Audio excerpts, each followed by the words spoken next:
Bienvenidos al curso de fotografía digital de Visual Training.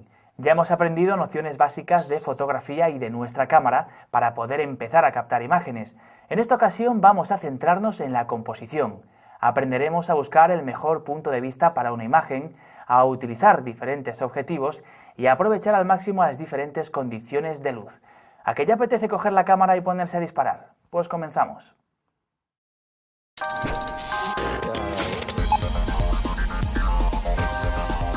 Hoy nos acompaña Fernando Marcos, fotógrafo y profesor de la prestigiosa Escuela de Fotografía EFTI. Bienvenido, Fernando. Hola, encantado de estar aquí con vosotros. Uno de los temas más presentes a la hora de hablar de fotografía es la luz. ¿Pero por qué esa importancia, Fernando? ¿De qué manera influyen las imágenes que tomamos con nuestras cámaras? La luz es tremendamente importante. Fotografiar, de hecho, es escribir con luz. Tenemos una herramienta que está ahí arriba, que es el sol, o una herramienta artificial que nosotros podemos utilizar, como puede ser un foco o una linterna, y la forma en que vamos a tener de utilizar o de modular esa luz nos va a dar imágenes e incluso estados de ánimo absolutamente distintos en cada fotografía que podamos tomar, ¿no? Así que hay diferentes tipos de luz, entonces. Hay diferentes tipos de luz y la forma de modularla es lo que nos va a interesar mucho a lo largo de este curso. Pues vamos a ver esos tipos de los que hablamos en el siguiente vídeo. Los diferentes tipos de luz que nos podemos encontrar a la hora de hacer una fotografía son los siguientes. Luz directa. Con este tipo de luz se crean contrastes muy pronunciados entre las zonas de luz y sombra y los colores resultan muy vivos. Esto puede ser beneficioso en fotografía de arquitectura, para resaltar volúmenes. En cambio, se pierden los detalles y las texturas. En retratos puede endurecer mucho las facciones y crear sombras no deseadas. Luz difusa. Este tipo de luz proyecta pocas sombras y se proyecta con suavidades de todas las direcciones, de modo que al hacer un retrato, en lugar de sombras poco atractivas, los rasgos se moldearán sutilmente. Sin embargo, con luz difusa, los colores pierden parte de su brillo. En los días nublados, en cambio, las altas luces quedan esparcidas, dando un aspecto uniforme a los colores y desapareciendo las sombras duras. Luz reflejada. La luz reflejada se produce cuando los rayos de luz rebotan en una superficie lisa o brillante. La nieve, por ejemplo, refleja mucha luz, proporcionando una iluminación extra a la imagen. Por el contrario, si la superficie sobre la que incide la luz es oscura, los rayos no se reflejarán, sino que serán absorbidos. Contraluz. Fotografiar a contraluz ofrece una amplia gama de opciones creativas. En este tipo de fotos deberemos escoger cuidadosamente la exposición, ya que de ello dependerá el tipo de imagen creada. Si tomamos la exposición con nuestro fotómetro midiendo en el fondo, pueden crearse siluetas, por ejemplo, con la luz del amanecer o del anochecer, justo cuando el sol se pone tras el horizonte. Ese es el momento en el que los motivos se convierten en sombras y quedan silueteados. En cambio, si tomamos la exposición en el sujeto, conseguiremos un atractivo efecto de halo. Este tipo de iluminación puede ser muy útil en los retratos. Además, ilumina todos los detalles y los colores resultan más cálidos que con la iluminación frontal. En el vídeo que acabamos de ver se nos dan pistas de cómo utilizar la luz como recurso expresivo según su dirección e intensidad, pero habrá otros recursos, Fernando, que debamos tener en cuenta. Hay aspectos y recursos muy importantes también de la luz. Uno es el que seguramente hayan oído hablar nuestros espectadores, que es el color de la luz. Es una expresión que se utiliza mucho, pero realmente la luz tiene diferentes colores y la forma en que tenemos de modular ese color de la luz también nos interesa mucho como recurso expresivo. Pues si nos interesa, lo mejor es que le dediquemos un capítulo, así que vamos a ver balance de blanco y temperatura de color.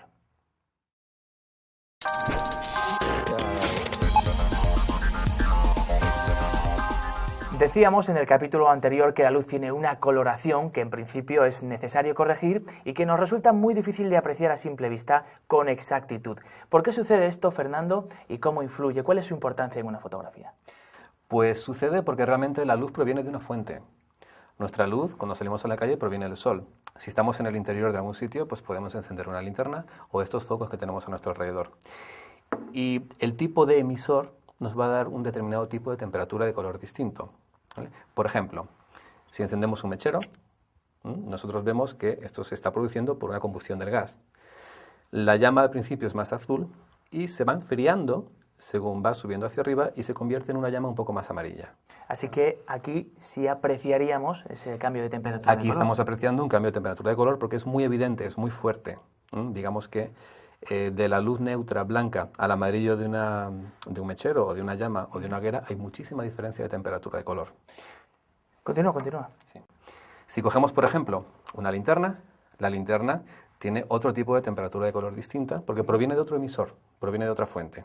Como vemos todos, es un poco más amarilla, aunque hoy día también hay tipos de luces más neutras, etcétera, pero eso es otro tema, ¿vale? Y la fuente de luz neutra, por excelencia, es el sol.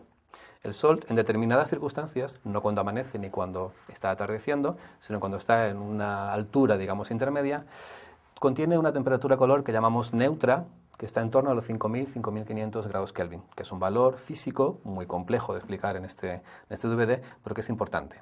Y eso nos va a influir mucho sobre la cualidad de la imagen, el color que pueda tener la imagen. Podríamos anularlo, podríamos eliminar ese dominante de la temperatura de color, o podemos potenciarlo. Incluso tampoco tendríamos por qué dominarlo del todo, porque si yo enciendo una llama y de repente la vemos en una foto blanca, no nos lo creemos. Tiene que tener algo de amarillo. El ojo va a adaptar ese color de la temperatura de color.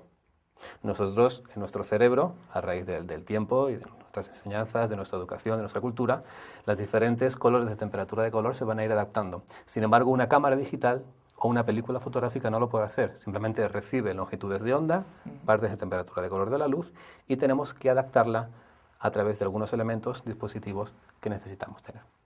Fernando, como es un término complejo y abstracto, ¿qué te parece si lo vemos en un vídeo y lo dejamos un poquito más claro? Perfecto. La temperatura de color se mide en grados Kelvin, según una norma que sitúa en 5.600 grados Kelvin la luz del día teóricamente perfecta. Esta puede variar durante el día según la hora y las condiciones atmosféricas. Rosada por la mañana, amarillenta a primera hora de la tarde, anaranjada en la puesta de sol, azulada al caer la noche. A continuación vamos a ver algunos ejemplos aproximados de temperatura de color con distintas dominantes, de más cálida a más fría. 1700 grados Kelvin, luz de una cerilla. 1850 grados Kelvin, luz de vela. 2800 grados Kelvin, luz incandescente o de tungsteno, iluminación doméstica convencional. 5500 grados Kelvin, luz de día, flash electrónico, aproximado. 5770 grados Kelvin, temperatura de color de la luz del sol pura. 9300 grados Kelvin, pantalla de televisión convencional. 28.000, 30.000 grados Kelvin, relámpago. Normalmente, las cámaras digitales tienen una opción de configuración que permite indicar distintos modos de balance de blancos, corrigiendo así las tonalidades que interpreta nuestra cámara. La mayoría de las cámaras digitales trae incorporado al menos un sistema de balance de blancos automático. Los ajustes de balance de blanco más habituales de las cámaras digitales son los siguientes. Automático. En esta opción la cámara selecciona automáticamente el balance de blancos más apropiado. Interiores. El balance de blancos se ajusta asumiendo que nos encontramos en un espacio iluminado por la luz de una bombilla incandescente o halógena, que es la iluminación típica del hogar. Soleado. El balance se ajusta entendiendo que nos encontramos en un espacio exterior con un tiempo soleado. Nublado. En este balance, la cámara se ajusta asumiendo que nos encontramos en un espacio exterior con un tiempo nublado. Flash. Esta opción se usa cuando hacemos una fotografía usando flash. Preset. Esta última opción se suele usar para condiciones inusuales de luz, en el que la temperatura de color no se ajusta exactamente a ninguna de las anteriores, haciendo una medición específica para esa situación determinada. Una vez preparada la cámara para que capte correctamente la luz, debemos decidir qué incluir en nuestra fotografía y qué no. Es lo que llamamos, Fernando, el encuadre. Fundamental. Importantísimo, ¿no? Nuestro trocito de realidad. Pues vamos a ver cómo podemos seleccionar el mejor encuadre para nuestras fotografías en el siguiente punto.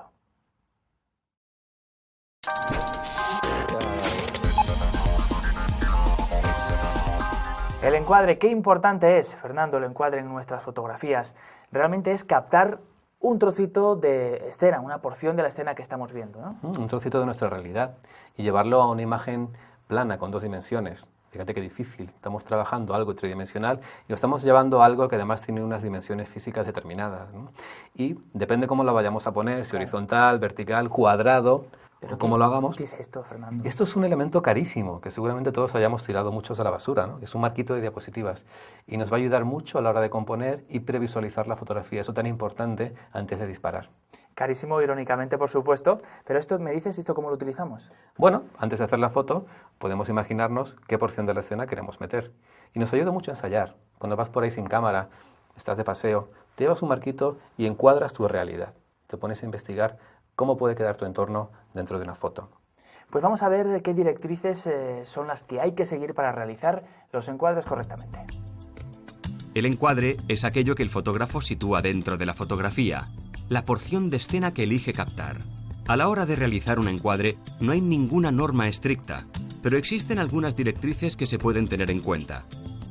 En toda escena suele existir un motivo, que es aquello que deseamos destacar, el centro de interés.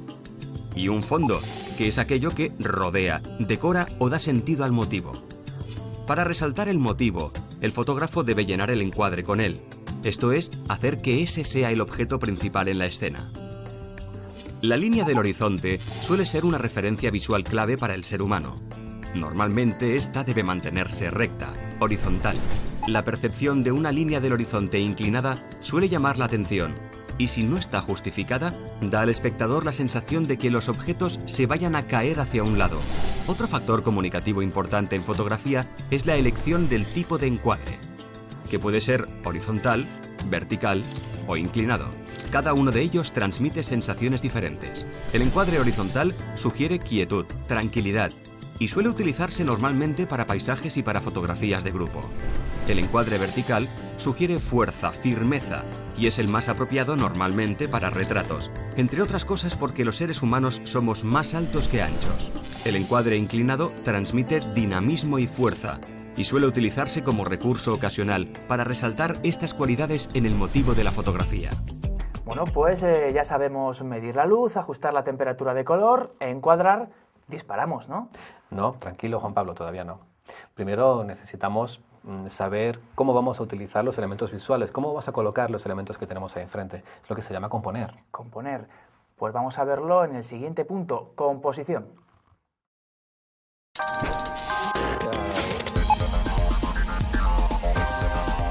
Vamos a ver a continuación la composición. Fernando, una vez que ya hemos conseguido el encuadre, ¿por qué es tan importante la colocación de los elementos dentro de ese cuadro? La verdad es que es muy importante. Fíjate que el encuadre, dentro del encuadre tenemos esas notas sueltas que el compositor, a la hora de componer, pasa a colocar. Y esa forma de colocar esas notas sueltas es lo que va a dar armonía visual. Vamos a conseguir una fotografía más equilibrada, que se lea más rápidamente, que intrigue más al espectador. Hay muchísimos elementos muy sencillos de verdad que nos van a ayudar a que nuestra imagen transmita lo que realmente nosotros queremos que transmita. Algo muy típico que me recuerda a esto que estás hablando es, por ejemplo, cuando vas de viaje y sacas esas primeras fotografías de jovenzuelo, vamos a decir, ¿no? Y siempre centras al personaje. Siempre, sí. Tenemos una manía del fotomatón, yo creo, ¿no? De cuando somos niños, de hacer un retrato totalmente centrado, que no se va nada del fondo, etcétera, cuando a veces es más interesante dejarlo a un lado y hacer que el fondo colabore a la información que queremos aportar sobre ese retratado, ¿no? Eso sería la composición. Eso es composición, por ejemplo. ¿Y hay alguna directriz que debamos seguir? Hay unas cuantas, hay un montón de directrices muy sencillas, todas, que tienen que ver algo así como con la sintaxis visual, ¿no? Nosotros nos han enseñado a leer desde niños textos, sabemos todos gramática, ortografía, pero nadie nos ha enseñado sintaxis visual. Creo que es importante, ¿no? Pues vamos a ver cuáles son esas directrices básicas que nos van a ayudar a componer. Componer es colocar los elementos en el marco y decidir qué destacar. No existen reglas rígidas respecto a la composición. No obstante, es importante que el fotógrafo conozca algunos recursos cuya eficacia está demostrada y que pueden ser de utilidad para resaltar el motivo o transmitir distintas sensaciones. Un aspecto muy importante a considerar a la hora de componer la fotografía es el formato más adecuado para su presentación. El formato horizontal es el más utilizado para los paisajes y para las fotografías de grupo. Por su parte, el formato vertical suele resultar más adecuado para los retratos, pudiendo obtenerse mayor fuerza al llenar prácticamente el encuadre con el rostro del retratado. Siempre hay que probar los dos puntos de vista antes de hacer la foto y, ante la duda, disparar con los dos formatos. Antes de decidirnos a realizar la foto, es importante que prestemos atención, además del motivo principal, al área más o menos extensa alrededor de él, de la que podremos sacar provecho y que tendremos que vigilar para evitar que altere el resultado. El fondo puede ayudarnos, por ejemplo, a que la fotografía resulte más impactante. O puede jugarnos malas pasadas si se nos cuela algún detalle que estropee el instante o lugar que queremos plasmar. El uso adecuado de la profundidad de campo y de los distintos objetivos nos proporcionará múltiples posibilidades en este terreno. Otros factores importantes a la hora de componer una fotografía es la diagonal de lectura y la regla de los tercios. En las culturas occidentales, las personas acostumbramos a mirar de arriba a abajo y de izquierda a derecha. A esto lo llamaríamos diagonal natural de lectura. Por otro lado, la llamada regla de los tercios nos indica que si dividimos la imagen a partes iguales por 2 líneas horizontales y 2 verticales, los 4 puntos de intersección de dichas líneas son los que mayor atención recibirán del espectador. Debido a esto, podrá deducirse igualmente que el motivo no debe ir centrado en el encuadre, sino que es preferible descentrarlo ligeramente, ya que así se obtienen imágenes menos simplistas, más atractivas y que ayudan al ojo a recorrer los puntos de atención. Por otro lado, el fotógrafo debe tener presentes las líneas dominantes de la composición que está realizando y utilizarlas para dirigir la atención del espectador. Se puede hallar una línea casi en cualquier cosa. Las diagonales y líneas en S son mucho más interesantes que las líneas paralelas. Se utilizan para imprimir un cierto movimiento a las fotos.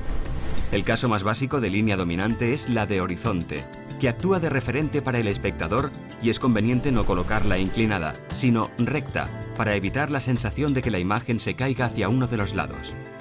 Tampoco es conveniente que esté situada en el centro vertical de la imagen, sino a 2 tercios por arriba o por abajo, ya que si se coloca la línea del horizonte en el centro, se obtendrá una imagen descriptiva, inexpresiva. Mientras que al bajarla o subirla, estaremos primando el cielo, el mar o la tierra como fondo de la imagen. Otro caso típico son las líneas diagonales que a menudo se forman en las fotografías. Por ejemplo, una carretera, un edificio, todos estos elementos forman líneas dominantes en la fotografía y pueden, por tanto, ser usados para conducir la atención. Un recurso habitual es colocar estas líneas en las diagonales de la fotografía, haciéndolas coincidir con una o más esquinas de la misma. Así, el ojo recorrerá esas líneas desde las esquinas a los centros de interés, ayudando a dirigir hacia ellos la atención del espectador. Finalmente, es importante resaltar 2 casos especiales de líneas dominantes: la mirada y el movimiento. La mirada de un ser humano traza una línea imaginaria de gran fuerza expresiva. Cuando la persona retratada está mirando hacia algo, debe abrirse el encuadre situando a la persona a un lado y dejando un espacio libre delante de ella, para ser ocupado por su mirada. Una persona u objeto en movimiento también describe una línea dominante imaginaria con su trayectoria. Cuando el motivo esté entrando en la escena, es conveniente abrir el encuadre nuevamente y dejarle un espacio libre delante para el efecto de movimiento. En este vídeo hemos aprendido a componer mediante la distinta colocación de los objetos dentro del encuadre. Pero, Fernando, ¿hay alguna otra manera de componer, de resaltar el motivo que queremos fotografiar? Hay una muy interesante que es el enfoque. La capacidad que tiene la cámara de poder enfocar diferentes tramos del espacio que queremos sacar dentro de la imagen, ¿no? Es interesantísima porque podemos, por ejemplo, dejar enfocado el ojo y ya sacar en la imagen la oreja desenfocada, ¿no? Para dar protagonismo a la mirada de la persona, ¿no? ¿Eso lo puedes hacer con una cámara digital, con una cámara...? Sí, realmente se puede hacer con prácticamente todas las cámaras a través del anillo de enfoque. Podemos seleccionar justo la zona de máxima nitidez que vamos a intentar conseguir en la imagen, y a través de la profundidad de campo, eso que vimos en el vídeo anterior, podemos conseguir delimitar el espacio que queremos que esté enfocado por delante y por atrás del objeto. Vamos a verlo más claramente en el siguiente vídeo. El enfoque es otro de los elementos fundamentales para dirigir la atención del espectador y resaltar los motivos de nuestras composiciones. El anillo de enfoque de la cámara fotográfica nos permite enfocar a distintas distancias y, controlando la apertura del diafragma y el tiempo de exposición del obturador, podemos conseguir mayor o menor profundidad de campo en la imagen y también enfoques selectivos, efecto bokeh. El primer gran recurso artístico del enfoque selectivo es resaltar el elemento enfocado, el motivo, frente a todo lo demás que está desenfocado, fondo, reduciendo la profundidad de campo. Por el contrario, en fotografía de paisajes, por ejemplo, es preferible una gran profundidad de campo para abarcar todos los detalles con nitidez en todas las zonas de la fotografía. Además de todas estas opciones para componer, Fernando, hay un tema del que me gustaría hablar. Es la perspectiva. Lo he escuchado y realmente no sé qué quiere decir. La perspectiva es muy importante dentro de la fotografía. Nosotros, el ser humano, tiene una perspectiva determinada que en fotografía va a coincidir con un objetivo que llamamos normal, un objetivo de 50 milímetros, dependiendo de la cámara, pero un objetivo de 50 milímetros. Ese objetivo nos va a dar una perspectiva muy natural. Eso quiere decir que si yo en la realidad veo esta cámara aquí y esta otra cámara a esta distancia, dentro de la fotografía la voy a captar con esa cierta naturalidad visual. Va a estar aquí y esta va a estar aquí.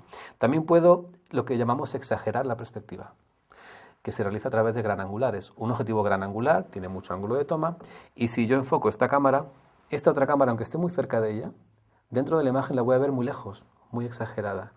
Al caso contrario tenemos un teleobjetivo. Los teleobjetivos, los de distancia focal larga que decimos, estos que se utilizan para hacer fútbol, por ejemplo, ¿no? Seguramente los espectadores hayan visto al portero y parece que tiene detrás al admirador, ¿no? Al que está viendo el partido, parece que está justo detrás de él, aunque esté muy lejos, ¿no? Es porque esos objetivos comprimen la perspectiva y si yo saco una foto a esta cámara, esta otra cámara, aunque esté más lejos que en la fotografía anterior, va a parecer visualmente que está pegada, que está justo detrás de ella. Por tanto, el utilizar un determinado objetivo, un determinado ángulo visual determinado por la óptica, nos va a dar más o menos profundidad visual dentro de la imagen. Has hablado de ángulo visual, que no tiene nada que ver con el ángulo, ¿no? con el que tomamos una fotografía. El ángulo de toma es algo diferente. Nosotros, lo normal es que saquemos una fotografía recta. Puede ser más alto, puede ser más bajo, pero tomamos una fotografía recta. También podemos hacer una foto hacia el suelo, lo que se llama una fotografía de picado, o podemos sacar una fotografía desde el suelo hacia arriba, una fotografía de contrapicado, para dar unas sensaciones de profundidad distintas, exagerar quizás el edificio o aplanar quizás lo que estemos mirando hacia abajo, ¿no? Vamos a ver, Fernando, estos conceptos en el siguiente vídeo. El ser humano, por su propia constitución física, está acostumbrado a ver las cosas desde aproximadamente 1,60 metros de altura y de frente. Las imágenes así se captan de forma clara y descriptiva, si bien no aportan ninguna originalidad. La variación del punto de vista aporta perspectivas diferentes con elementos inesperados que a menudo captan más la atención. Es por esto que existen infinidad de recursos fotográficos en este sentido. Teniendo en cuenta esta premisa general, existen ciertas técnicas ampliamente utilizadas entre los fotógrafos, entre las que podemos destacar el picado, el contrapicado y la toma a ras. El picado consiste en fotografiar un motivo desde arriba hacia abajo y ayuda a resaltar lo pequeño de ciertos objetos, ya que proporciona un punto de vista de superioridad.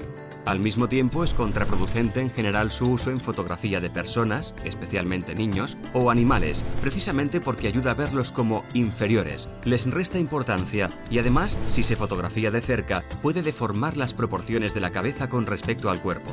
El contrapicado es la perspectiva contraria al picado, es decir, consiste en fotografiar un motivo desde abajo hacia arriba y ayuda a resaltar la grandiosidad de un elemento.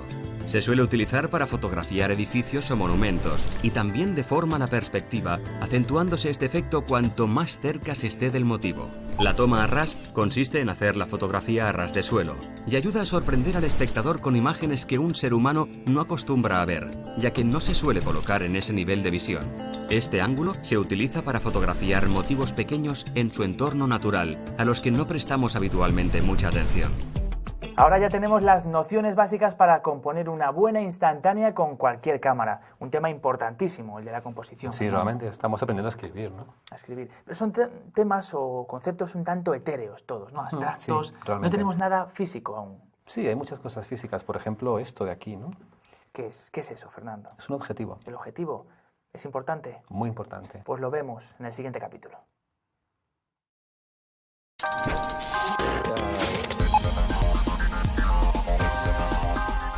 Ya sabemos que antes de disparar tenemos que tener en cuenta la luz, el encuadre y la composición, por ejemplo, todos ellos elementos externos. Pero también nos comentaba Fernando que la cámara tiene elementos propios que también influyen. Por ejemplo, hablábamos del objetivo. ¿Qué es exactamente? El objetivo es un tubo, realmente. ¿Te acuerdas cuando hablamos de aquel agujero de la cámara oscura, del estenopo? ¿Vale? Pues ha evolucionado un poco. Y lo que va a permitir es redireccionar la imagen hacia el plano de la película o hacia el captador con determinados ángulos. Podemos tener un teleobjetivo, que va a ser un objetivo de estos que se utilizan para deportes o para fotografía de naturaleza, ¿no? Que va a emitir un ángulo de visión muy estrecho, por tanto podemos ver las cosas desde muy lejos, o podemos tener un objetivo gran angular, que es un objetivo que va a permitir que toda nuestra realidad entre dentro de la imagen, con mucho ángulo de visión. ¿Y de qué depende la calidad de un objetivo? Depende sobre todo mucho del vidrio del cual estén construidos, ¿vale? Dentro llevan unos elementos que son lentes, es un conjunto de lentes, muchas, pocas, depende de cómo sea el objetivo, cómo esté diseñado, y sobre todo y fundamentalmente depende de la calidad del vidrio con el cual esté hecho. Podemos tener vidrios malos o vidrios de altísima calidad más caros, por supuesto, ¿no?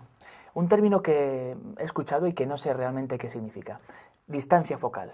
Distancia focal. Te lo voy a explicar otra vez con mi maravilloso encuadrador. Carísimo. Carísimo encuadrador. Bueno, esto es un gran angular. Yo me lo acerco, podríamos hablar de un objetivo 28 milímetros, por ejemplo, y más o menos algo así como que no es exactamente así, pero para que los espectadores lo puedan entender, desde el centro del objetivo hasta el plano donde se va a enfocar la imagen, habrían 28 milímetros.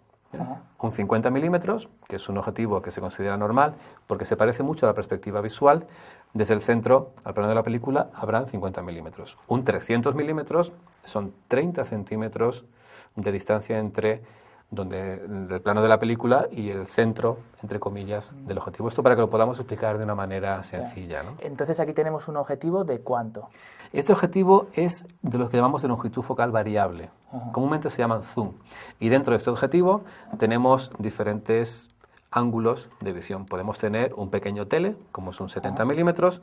Podríamos tener un objetivo normal, que se considera normal por aquello de la perspectiva humana, que son 50 milímetros. O podríamos tener incluso un gran angular bastante fuerte, como es un 18 milímetros. Podemos captar mucho ángulo de imagen o muy poquito ángulo de imagen. Así que según queramos, vamos modulando esto, ¿no? Podemos variarlo. Muy bien, pues vamos a ver todo esto que nos has contado en el siguiente vídeo.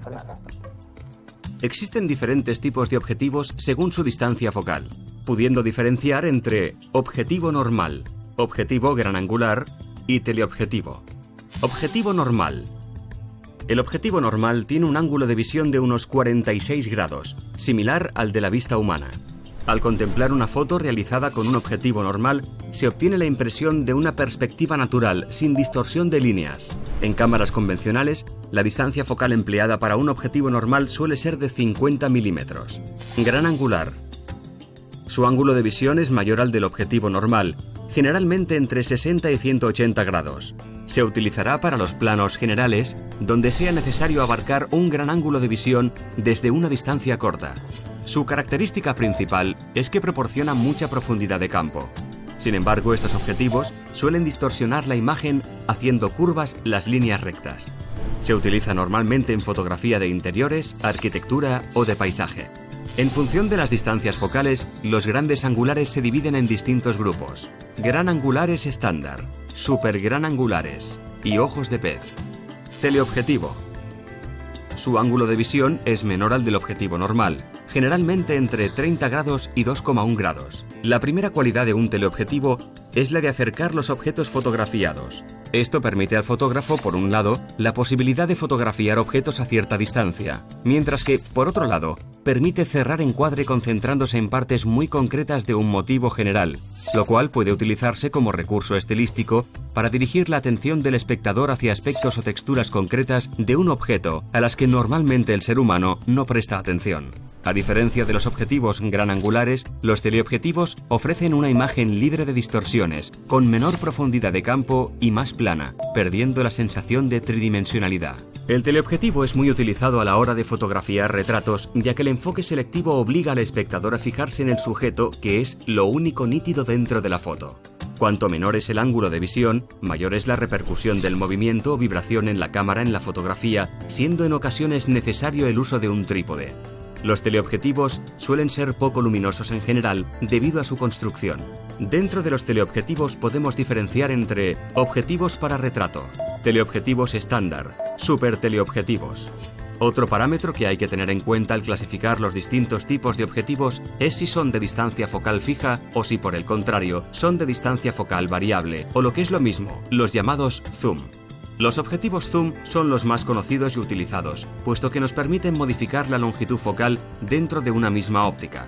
Sin embargo, debido a esta peculiaridad, su estructura interna está compuesta por un número mayor de lentes que las ópticas fijas, influyendo esto en la calidad final de la imagen y en su luminosidad. Por el contrario, las ópticas fijas son más luminosas y dan una mayor calidad de imagen, pero están limitadas a una única distancia focal, lo cual implica, en las cámaras de ópticas intercambiables, a estar constantemente cambiando los objetivos. Ya sabemos cuándo utilizar los diferentes tipos de objetivo, pero Fernando, hay otros elementos externos, ¿no? Sí, la verdad es que tenemos unos cuantos muy importantes y además baratos. Pues si te parece, los vemos en el siguiente capítulo.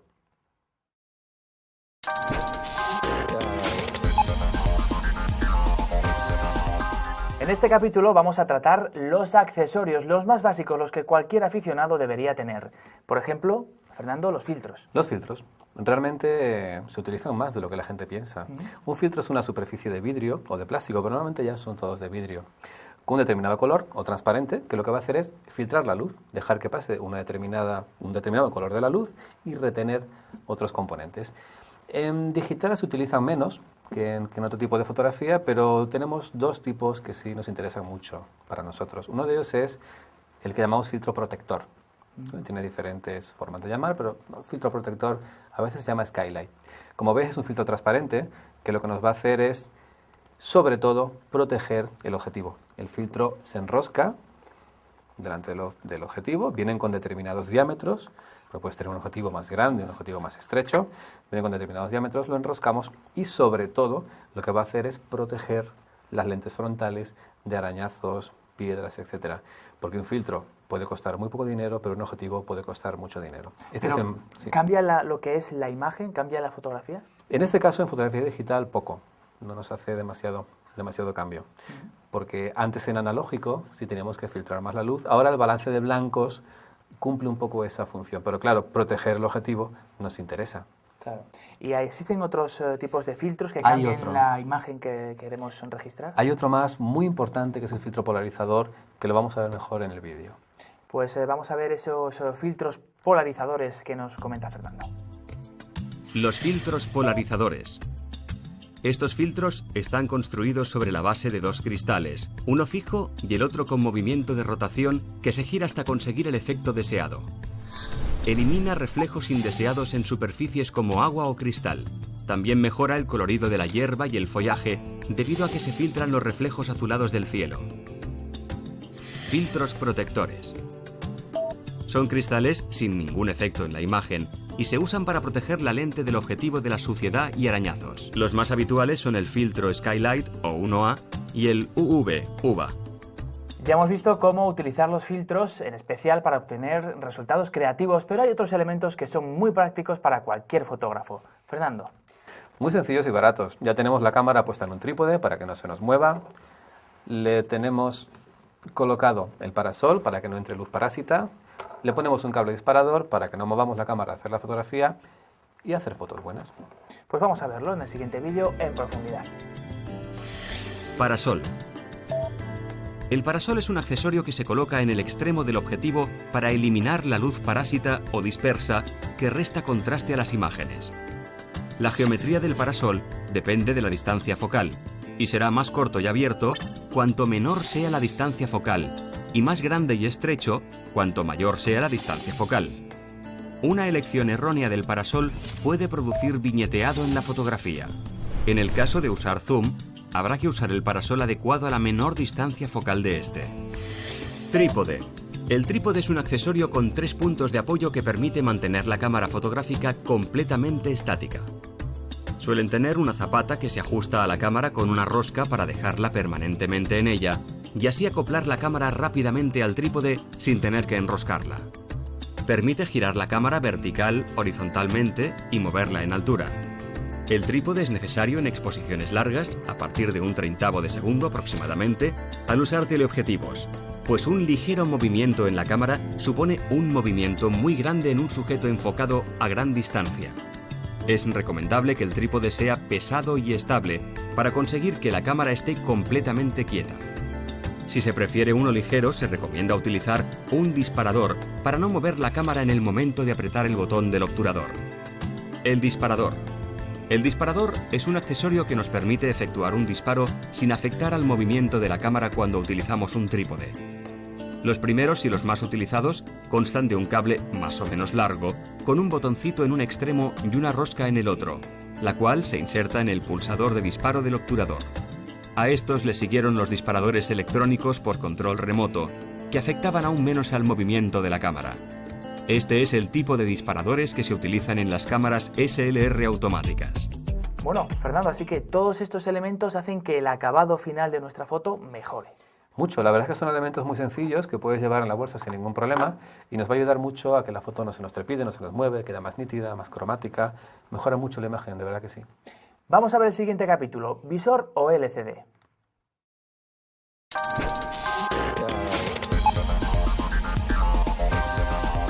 Ya conocemos más a fondo nuestra cámara y sus posibilidades, conocemos los elementos externos e internos. Pero, Fernando, ¿hay algo más de lo que nos quieras hablar?